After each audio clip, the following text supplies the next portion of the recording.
On y va pour l'onglet Elements des Chrome DevTools, donc des outils de développement Chrome, et puis on verra aussi rapidement Toggle Device Toolbar. Donc ici j'ai juste mis quelques éléments HTML, mais vous allez voir que ça va nous servir à voir tout ce qui est disponible avec Elements, ici tout ce qu'on peut faire. Donc on peut se l'ouvrir en grand par exemple comme ça, tac, j'appuie sur F12, et donc je vais dans Elements, j'y suis déjà juste ici. À gauche, on a une représentation de notre DOM sous forme ici de balise pour que ça nous fasse rappeler en fait notre HTML. Mais ce qu'il faut savoir ici, c'est que tout ça là, ce sont des objets. Par exemple, body ici, ça va être un objet, H1, ça va être un objet, P, ça va être un objet. Tous les éléments sont des nœuds qui sont des éléments HTML et à chaque fois, donc, ça va être des objets. Par exemple, regardez, si je clique sur H1 ou n'importe quoi et ensuite je vais sur Properties ici, sur le panneau à droite et je vois que en fait, H1, hop, ça va avoir toutes ces propriétés-là. On voit bien que c'est les propriétés d'un objet. Tous les événements auxquels je peux être à l'écoute, par exemple, et le texte qui est à l'intérieur, ce genre de choses. Et on voit que ça ne va pas hériter des propriétés que de l'élément H1, mais aussi le fait que ce soit un élément HTML, il va avoir des propriétés, que ce soit un élément tout court, un nœud dans notre DOM, etc., etc. Donc ici, c'est bien la représentation de notre DOM. Ok. Qu'est-ce qu'on peut faire Qu'est-ce qu'on peut faire de spécial Des clics droits, ok. Donc on peut cliquer droit sur toutes ces choses-là, et puis on va pouvoir faire à chaque fois la même chose. On peut rajouter des attributs, par exemple. Donc là, je rajoute un attribut source à mon body, ça n'a pas vraiment de sens, mais voilà, vous pouvez rajouter des attributs. Vous pouvez delete, ok, donc si j'ai envie de le supprimer, edit as HTML, donc pour pouvoir éditer tout ça. Donc vous voyez que je peux changer directement ici à la volée. J'ai du code qui est injecté à la fin par le live server, hein, n'ayez pas peur. Et voilà, donc je peux faire ça. Et ce que je peux faire également, copy, je peux cut l'élément, le copy, ou sélectionner tout ce qui est HTML et compagnie. Je peux le cacher. Je peux le break on également. Donc là, par exemple, dès qu'il va y avoir un changement, si je vais sur mon H1, break on, ça veut dire que ça va poser mon site. Et donc subtree modification ou node removal, par exemple. Donc quand on va supprimer ce nœud du DOM, donc notre élément HTML ici, on a également, dès qu'on change un attribut, attribute modification, ou subtree modification, c'est quand on change quelque chose à l'intérieur, d'accord, si ça a des enfants. Donc ici, je mets un breakpoint, il est là, à gauche, et maintenant, j'ai dans mon code, alors il est où? Hop, il est là, il est un petit peu caché du coup.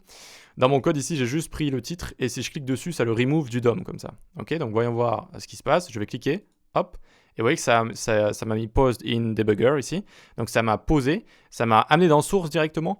Et ici, je vais pouvoir cliquer dans le call stack ici, Anonymous, et je peux voir d'où ça vient en fait, qu'est-ce qui s'est passé et qu'est-ce qui a remove mon élément du DOM. Donc si vous travaillez avec le DOM, vous rajoutez des éléments, vous en enlevez, vous changez des attributs, vous changez des éléments qui sont des enfants, etc. Eh bien vous pouvez à chaque fois poser comme ça et voir d'où ça vient. Ça peut être utile pour faire un certain type de debugging en fait. Ensuite, qu'est-ce que je peux faire? Donc je clique ici, j'en étais où? Hide element, for state ici. Donc par exemple également, donc on va le remettre peut-être sur le côté, ça va être plus pratique je pense. Tac, tac, et ça on va le mettre ici, voilà. Hop, hop, voilà. Tac, tac.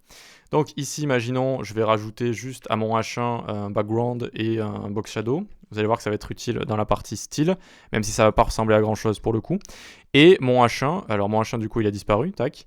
Quoique ça, je peux le mettre encore en commentaire. On le verra plus tard. Si je vais dessus, vous voyez, j'ai un hover qui est dessus, donc une pseudo-classe, et je peux le forcer en fait. Si je viens là, je fais alors les trois petits points ici, force state, et je vais sur hover comme ça, et ça m'a permis de forcer son état comme ça. Donc ça peut être assez utile si vous avez envie de forcer certains états comme ça directement. Donc hop, vous pouvez l'enlever. Donc break on, on l'a vu, expand recursively, bon bref, ça c'est pour étendre tous les enfants qu'il y a à l'intérieur. Et puis ce qu'on a également de sympa ici, c'est scroll into view, par exemple. Ici, si on a un lorem 2000, donc vraiment plein de texte, donc vous voyez qu'on va avoir du scroll ici. Eh bien, disons que j'ai envie de voir cet élément grid ici. Je me dis, tiens, il y a une grille, j'ai envie de voir d'où ça vient. Je fais juste un clic droit, scroll into view, et ça va scroll jusqu'à la vue, en fait, tout simplement, et on va pouvoir directement voir cet élément. C'est très pratique, ça, quand on fait un clic droit ou quand on voit un élément, quand on est en train d'inspecter, etc., dans la partie Elements, on se dit, mais attendez, où c'est ce truc? Et on a juste à faire clic droit et... Alors, ça dépend parfois, le clic droit ne vous donne pas absolument tout. Et vous avez trois petits points qui apparaissent à côté pour le faire ici. Donc vous voyez, scroll into view. Voilà, hop. Parfait, et c'est à peu près tout ce qu'on peut faire. Donc à la dernière, on peut faire store as global variable ici. Et donc regardez, si par exemple je prends mon H1, tac, je fais clic droit, je le store as global variable et on va avoir ma console qui apparaît en dessous ici et ça la store, ça l'a enregistré en tant que variable ici qui est appelé donc temp1 et donc ça a enregistré mon H1. Et si vous avez envie de faire des modifications ici, eh bien vous avez accès comme ça à tab1. Et donc si je fais .style, .background color, alors background color du coup on va l'écrire comme ça, est égal, tac, et donc si je mets un fond noir, hop, hop, hop, et voyons voir, tac, vous voyez que j'ai bien réussi à changer le fond directement ici. Donc ça permet de l'enregistrer en tant que variable, et ensuite vous pouvez par exemple aller dans la console et venir exécuter du JavaScript sur ça. Donc ça c'est la partie gauche. Bon, c'est intéressant, mais c'est pas non plus, voilà, ça casse pas trop pattes à un canard. Ce qui est vraiment intéressant, c'est la partie à droite. C'est quand on va voir donc tous les styles. Pour commencer, vous voyez, on a un petit onglet ici, style, et donc on va vraiment voir tout ça. Donc là par contre, je vais retourner dans style CSS, et je vais mettre background et box shadow ici. Et puis on va enlever le grand texte, parce que voilà, on va l'enlever. Tac, tac, ok. Donc mon H1 ici, vous voyez que je vois en fait tout son style, tout simplement. Et donc ça c'est extrêmement pratique dès que vous avez une interface qui vous plaît ou quoi que ce soit. Comment c'est fait, ben, vous regardez tout simplement. Et puis vous pouvez même les copier comme ça, regardez, hop. Vous copiez comme ça directement. Vous pouvez cliquer ici et rajouter des choses. Si j'ai envie de mettre une couleur violet comme ça, tac. Vous voyez que la couleur elle est devenue violette directement. Et dès que vous actualisez, pardon, ça s'enlève, donc vous inquiétez pas. Qu'est-ce que je voulais vous dire de plus ici? Eh bien, on a des représentations assez cool pour certaines propriétés. Par exemple, background ici, si je clique sur light green, eh bien, je peux gérer ça comme ça directement. Vous voyez? Là, j'ai mis du noir, hop, ça s'est changé directement. Si je passe ici aussi, on va voir tous les petits pixels pour faire du pixel perfect ici. Et donc ça c'est assez cool, vous pouvez changer la couleur, donc le way, l'opacité, etc., etc. Donc c'est assez sympa.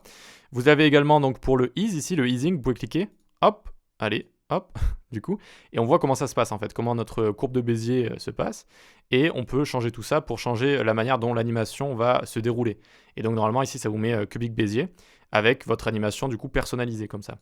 Et pour terminer, box shadow, là, regardez, je clique, et ça va nous permettre de changer, changer tout ça également. Donc, on peut cliquer également là, si je dis pas de bêtises. Voilà, on peut cliquer là et changer le décalage sur X, vous voyez, le décalage sur Y, et bouger comme ça mon box shadow. Alors là, bon, ça ressemble peut-être pas à grand chose. Je peux changer le flou, donc le blur ici, le spread, donc l'étendue, inset ou outset. Bref, on peut changer ça d'ici. Je trouve ça assez cool et assez sympa. Voilà. S'il y a des animations, s'il y a des transitions aussi, n'hésitez pas à descendre tout en bas et en général, elles sont affichées en dessous. Voilà, les animations pardon, sont affichées tout à la fin. Ensuite, donc, on a ici un box model, hein, c'est le modèle de boîte avec le contenu à l'intérieur, le padding, la bordure et les marges. Voilà, ça vous permet de mieux visualiser tout ça et c'est pas mal. Ensuite, computed, ça va être justement ce modèle de boîte que je viens de vous montrer ici. Ça va être toutes les valeurs calculées en fait, toutes les valeurs qui ont été calculées et qui vous ont créé ce modèle de boîte. Layout ensuite, donc ça c'est pour notre grid ici. Donc, fut un temps, il n'y avait que Mozilla, ou les outils de développement de Mozilla qui montraient bien les grilles. Donc, c'était vraiment un plus pour Mozilla. Et bien évidemment, ils ont fait la même chose ici. Donc, vous pouvez cliquer sur Layout, ça fonctionne avec les grids ici, CSS Grid. Et vous voyez que si je viens dessus, comme ça, je vois les différentes gouttières, les gaps, et je vois ma grille de manière générale, mais je peux voir plus que ça, je peux montrer des choses. Hop, alors div grid comme ça, voilà, vous cliquez ici pour l'activer. Et donc je vois quoi? Track size ici, track size, et ici voilà, on commence par ici. Show line numbers, donc on voit les nombres des lignes, que ce soit les colonnes et les rangées. Ça c'est on va dire l'erreur number one que les gens ont, les débutants ont avec CSS Grid, et je suis aussi passé par là quand je l'ai appris, hein, c'était que les rangées et les colonnes commencent à 1 ici. Ça c'est la première ligne de rangée et première ligne de colonne. Ça c'est la deuxième ligne de colonne, ça c'est la troisième ligne de colonne, ça c'est la quatrième ligne de colonne. Donc si j'ai envie que ça prenne de 1 à 2 ici, donc cet espace-là, il faut que ça commence à la première ligne de colonne jusqu'à la deuxième ligne de colonne. Et si j'ai envie que ça prenne cette première rangée, il faut que ça commence à la première ligne de rangée jusqu'à la deuxième ligne de rangée, pardon. Pas facile à dire. Et du coup, ça prendra juste ce carré-là, comme ça. Ça permet vraiment beaucoup mieux de se visualiser. Vous avez track size ici, donc ça va être la taille qu'on va avoir des colonnes et des rangées. Area name, ça c'est si vous donnez des noms, et extended grid, grid line, ça va les étendre comme ça, si vous voulez un petit peu mieux vous visualiser. Voilà. Donc c'est pas mal pour CSS Grid, c'est pas mal, c'est sympathique. Ok, ensuite on a Event Listeners ici. Donc on décommande notre H1 et si on clique dessus, donc on clique dessus là, tac, on voit qu'il y a un événement clic, on est à l'écoute de l'événement clic ici. On peut le cliquer dessus, on peut voir d'où ça vient et on peut le remove comme ça, et donc ça va l'enlever, et si je clique dessus, ça fonctionne plus, vous voyez. Ça c'est très pratique quand vous avez une animation, une interaction ou quelque chose qui se passe sur un site et vous vous dites mais comment ça fonctionne. Eh bien vous pouvez cliquer dessus pour voir déjà si est-ce qu'il y a des événements qui sont inclus dans cette animation en fait. Est-ce qu'on est à l'écoute d'événements, et normalement vous allez voir mouse enter, clic, etc., etc. Et ça vous permet vraiment donc de décortiquer certaines animations, ou au moins de vous donner quelques pistes. Ensuite, DOM breakpoint, c'est ce qu'on a vu précédemment. Si on fait break on node removal ici, et eh bien ça va vous montrer en fait les breakpoints que vous avez mis sur le DOM. Les propriétés, c'est ce que je vous ai dit, vu que ça c'est le DOM qu'on a ici. Eh bien chaque nœud, chaque élément HTML, ce sont des objets avec des propriétés comme ça. Voilà. Ok, et enfin l'accessibilité. Alors l'accessibilité, on a un bouton ici. Alors j'ai pas mis de texte à l'intérieur. Et donc imaginons pour X ou Y raison, on ne peut pas mettre de texte à l'intérieur. Il faut mettre un ARIA label pour les lecteurs d'écran. Et comme ça, le lecteur d'écran va pouvoir dire que ça sert à modifier un élément. Et donc ici, normalement, si je clique sur le bouton, on est où? Tac. Vous voyez qu'ils vont me montrer en fait tout ce qui a un rapport avec l'accessibilité. Donc là, j'ai un attribut ARIA. On voit que j'ai bien le rôle, c'est un bouton, et on voit que je peux le focus avec tab, ce qui est très important. Voilà. Ok, très bien, donc c'est le comportement de base, hein, que c'est focus, par exemple les boutons, les liens et tout ce qui est input, etc.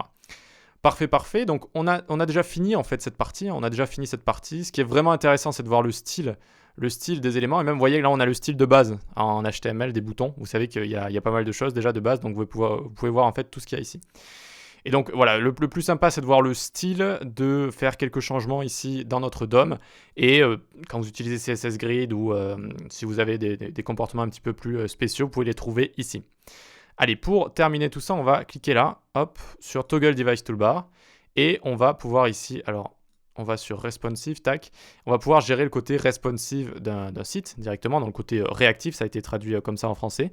Donc ici, ce qu'on va faire, on va tout mettre en commentaire. Hop, et juste dans notre style CSS ici, on va décommenter deux media query.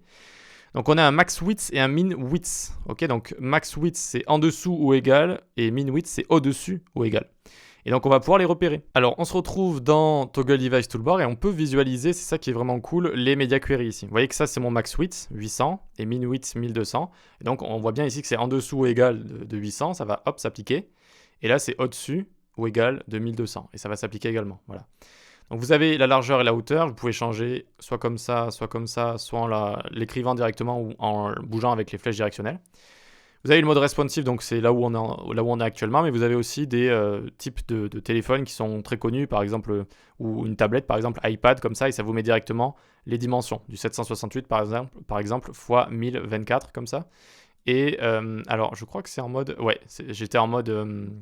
vous pouvez rotate, vous savez, pour passer en mode portrait ou paysage avec vos portables ou vos tablettes.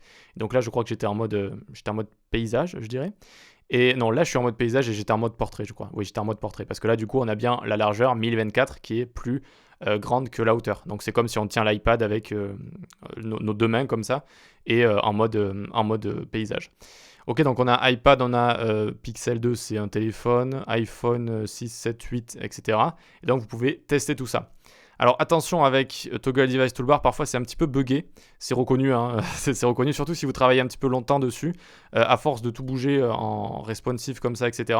Il se peut que ce soit un petit peu bizarre, ou alors vous pouvez avoir le zoom aussi qui va être un petit peu dézoomé, ou il va être à 80%, etc. Donc n'hésitez pas à redémarrer votre navigateur et à refaire un Toggle Device Toolbar classique. Voilà. Ok, très bien. Ensuite, on a trois petits points ici. On peut cacher les media query, on peut les montrer.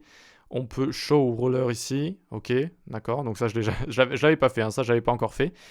Donc ça nous met une petite règle ici. Donc pourquoi pas, c'est les pixels qui sont représentés dessus. C'est pas des centimètres. Pixel ratio, ça c'est pour tout ce qui est qualité d'écran. On peut faire des screenshots et on peut également ici reset to default. Donc ça c'est le comportement classique. Et on peut close DevTools ici. Ok.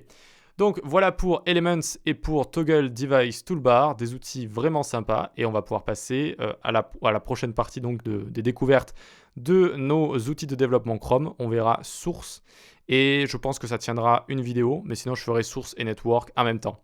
Allez, on se donne rendez-vous dans la prochaine vidéo.